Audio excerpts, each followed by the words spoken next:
This makes the Sacramento Kings unstoppable, as frankly, the top 7 guys, when they're healthy, when they're together, when they're actually in the rotation, the star level players on this Kings team is absolutely demoralizing the rest of the NBA. And if Monte McNair can put together the right supplemental pieces around this core group of Sacramento Kings players, the core guys that are currently in the rotation, this isn't going to be just a dominant regular season team. This isn't going to be a team that's, doing well, in the Western Conference playoff picture. This is going to be an upper echelon, top tier team in the entire NBA. So we're going to break down what the top guys have been doing for Sacramento, especially in this most recent game against the Raptors, how they're sort of coming together, and why now is the time to strike, to really put the final touches, the final polish on this roster, because the core group on this Kings roster is looking unstoppable right now, and it looks like there's not a lot of other talented groups that are going to be able to match what the Kings are doing on their top core group of players. So lots of stuff to break down in this video, but before we do, folks, again,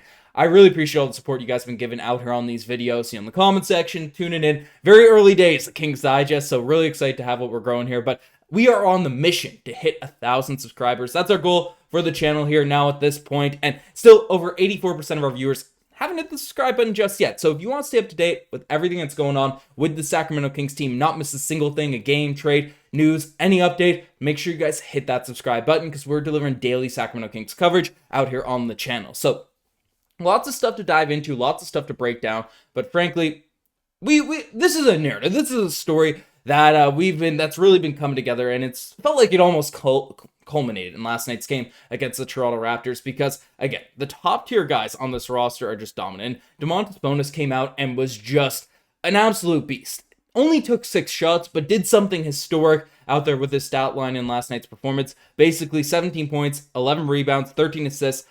Didn't miss a shot. Hit 6 for 6 from the field and had no turnovers. He had 13 assists and no turnovers. He had 17 points and no misses. This isn't your old classic triple-double. This is something that, frankly, we just haven't seen before out there in the NBA. Sabonis, just his all-around performance, his all-around play for this Kings team, especially with the emergence of DeMar DeRozan. Obviously, still De'Aaron Fox on this roster, right? There isn't like that crazy scoring need for Sabonis on any single night. Sometimes there certainly is, but he just plays his role. He plays what's needed, takes what the defense gives him, and can be that central hub for this Kings offense. And I said at the end of last one, I wouldn't mind if Domantas Sabonis had that opportunity to run that mid-post area, run some more high-pick rolls, just let him execute as an excellent playmaker that he is for this Kings team. Right, let him sort of run, let him sort of cook in those areas. And tonight, that ended up being the case, right? Ended up having 13 assists, a lot of opportunities, a lot of hockey assists as well. For Sabonis out here doing his thing out there on the court, right? And that's just huge to see for this team. Having a guy that plays the center position that not only is like a central point in terms of, that can not only affect the game, just thrown into the low box, scoring in different areas. Sabonis is just so effective as an all-around basketball player for this Kings team, and that has a huge impact. But again, Sabonis has been on the Kings for years. Kings fans know this. The unpredictable part of this season was, how is DeMar DeRozan going to fit? And it's been clear. I've made videos on this. I've been hounding this to death.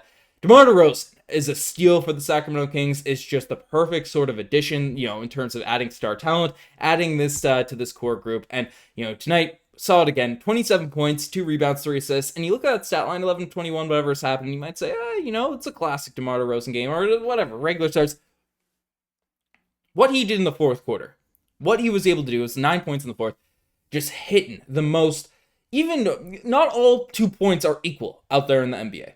What DeMar DeRozan does to teams, and didn't even take that many free throws last night, right? But what he does, getting to the line, hitting these just shots that, are in the mid-range, you feel like you've played good defense, as good a defense as you could have possibly played. And then DeMar DeRozan just swishes the shot from 13 feet and right in your face and stuff like that. Like, I can't imagine how stressful, how annoying that must be for opposing teams' defenders to see DeMar DeRozan just get the most demoralizing buckets out, because you feel like you play good defense. And DeMar DeRozan just, they're good shots for DeMar. It's not like, oh, he's a, J.R. Smith shot chucker and these are all horrible shots. Things aren't going to work out. Like, this is unsustainable. These are the shots DeMar DeRozan's been hitting over the course of his entire NBA career. And now, with the Kings, Sabonis able to get him better looks out there in the mid spots. Keegan Murray hitting threes out at this point, which we'll talk about. De'Aaron Fox, be able to, any given night, start playing really well for this, be a top tier 1A talent on any team, right? Like, DeMar DeRozan's finally in a position where it feels like, since his Toronto Raptors days, where he has a ton of talent out there on the roster for him, and he's just cooking. He's taking advantage of every single moment of this, and to close games, right, he just gets shots that you feel like they're going to go in, right? You feel comfortable when DeMar DeRozan has the ball at the end of games, and that's just, something to see. So, DeMar DeRozan's cooking. Keegan Murray's out here, this entire season. This has been a thing with Keegan Murray, right? Like, we got the green screen. Out in the green screen stuff. I'm not actually in the stadium. No, that's a lie. I am in the stadium here. But, basically, Keegan Murray is a guy that we've talked about, has had a really just significant growth in terms of his development out there on the basketball court, all of the areas in the court, rebounding, defending, passing, facilitating, cutting, everything in this area. But really, it's the three-point jump shot that's going to completely unlock his game going in over the course of the season.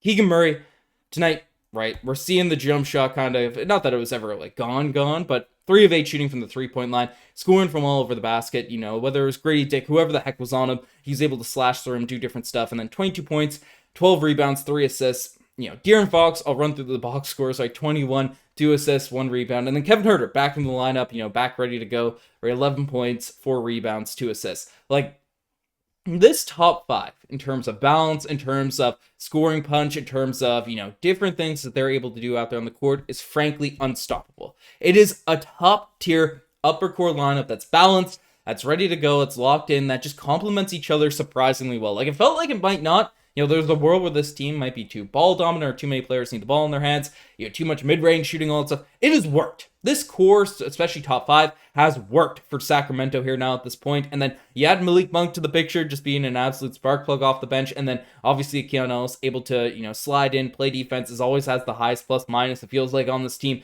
every single game, right? That's a recipe for success. So now, what's going on, right? What's happening? Because this Kings team, as we've seen, there's been a couple tough losses at the start of this year, right? To the Timberwolves, to the LA Lakers and stuff. Kings fans obviously want to see this team compete with not necessarily the Toronto Raptors, who have some talent, lost them the other day, but, a rebuilding squad for sure.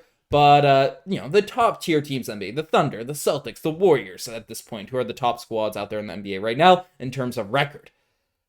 This team just needs 1 or 2 more pieces. And we've seen Alex Len be reinserted to the rotation again. Alex Len probably shouldn't be in the rotation for a championship-winning team. I'd love for him to prove me wrong. I'd love for him to, dispel all that take. He's a great insurance big man for this Kings team, but having someone in the front court that can be more reliable than a Trey Lyles, than an Alex Len, and play a ton of defense is just exactly what this Kings team needs to really unlock and continue to unlock what is going on. The hard part is done, Monte McNair. The hard part is done. You got DeMar, you got upper echelon stars, you got these top tier guys, and even the deep bench, like Alex Len, Doug McDermott, those are guys that I'm comfortable with playing spot minutes over the course of a season. But come playoff time, crucial points in the year, you probably don't want to have to rely on one of those players in terms of being in your actual rotation. Even Trey Lyles now at this point until he proves people wrong. So, Monte McNair, start cooking.